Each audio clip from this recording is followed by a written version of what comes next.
Now, as I have measured the length of this diameter, it is coming 8.3. Okay, so just write it down. It is coming 8.3. Now divide this circumference by diameter. Let us check what it is coming. 26.1 divided by 8.3. We are going to get 3.144. Right? It will proceed like this. A big series you will get. So for any circle, whenever you are finding the ratio of circumference to the diameter, you always get the value 3.14 and it will be followed by so many decimals. Okay, it will never ending. It is an irrational number. So just we take the two values till two decimal places, so it will come 3.14. So it is denoted by pi. How you make the pi? Just make the opposite v and above that one horizontal line. So 3.14, right? So C upon D is equals to pi. Its value is also 22 upon 7 in fraction, right? Now this is the formula that you get. You can do the transposition. So what you are going to get? Circumference equals to pi multiplied by d. That is pi multiplied by diameter. Okay. So C equals to pi multiplied diameter.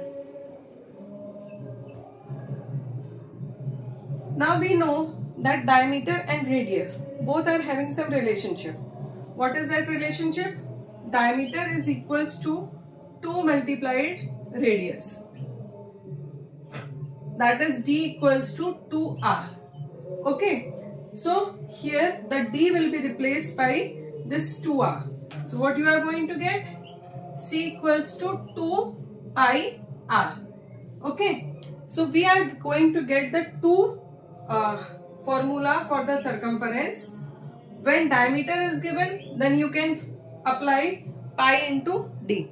When radius is given, you can apply 2 pi r. So in this way, you are able to get the two formulas. The first formula is C equals to pi d when diameter given.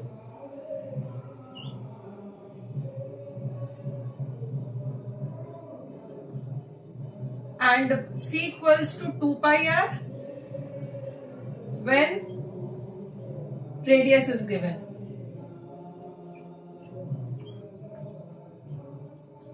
So I hope the definition of circumference is clear, diameter is clear and radius is clear. Now which formula where we can use, that also you have understood. We have got the two formulas. C equals to pi d when diameter is given, C equals to 2 pi r when radius is given. Pi is the ratio of C to D and its value is fixed in decimal. It will come 3.14 and in fraction it will come 22 upon 7. Okay, so if in the question it is not defined that what value you need to choose, so always choose 22 upon 7. If it is defined that you. Now as I have measured the length of this diameter, it is coming 8.3. Okay, so just write it down. It is coming 8.3. Now divide this circumference by diameter. Let us check what it is coming.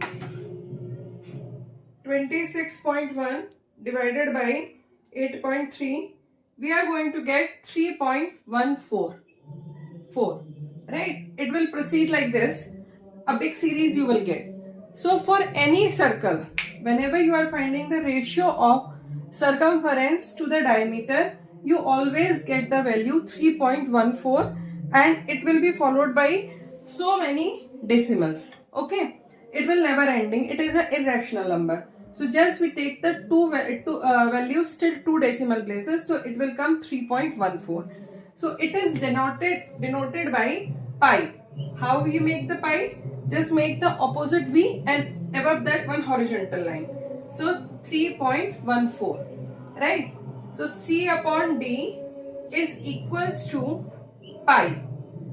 Its value is also 22 upon 7 in fraction, right? Now this is the formula that you get.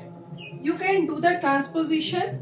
So what you are going to get, circumference equals to pi multiplied by d, that is pi multiplied by diameter.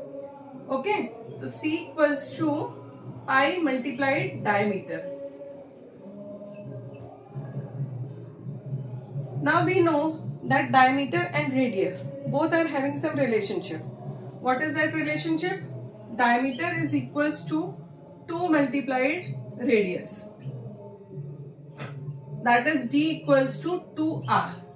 Okay, so here the d will be replaced by this 2r. So what you are going to get? C equals to 2 pi r. Okay, so we are going to get the two formula for the circumference. When diameter is given, then you can apply pi into d. When radius is given, you can apply 2 pi r. So in this way, you are able to get the two formulas. The first formula is C equals to pi d when diameter given.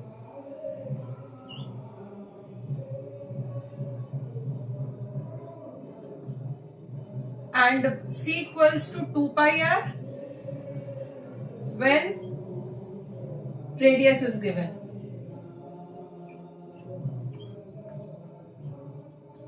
So I hope the definition of circumference is clear, diameter is clear, and radius is clear. Now which formula where we can use, that also you have understood. We have got the two formulas, C equals to pi d when diameter is given, C equals to 2 pi r when radius is given. Pi is the ratio of C to d and its value is fixed. In decimal it will come 3.14 and in fraction it will come 22/7. Okay, so if in the question it is not defined that what value you need to choose, so always choose 22/7. If it is defined that use 22/7 or 3.14, then you can choose either. But if not defined, so you should use 22/7. Okay, so in this way I hope the formula is clear. Now we will learn how to apply this formula in different word problems. So stay connected with me. I will tell you how to apply this particular formula in different application. Till then, stay connected. Don't forget to like, share and subscribe my channel. Good luck.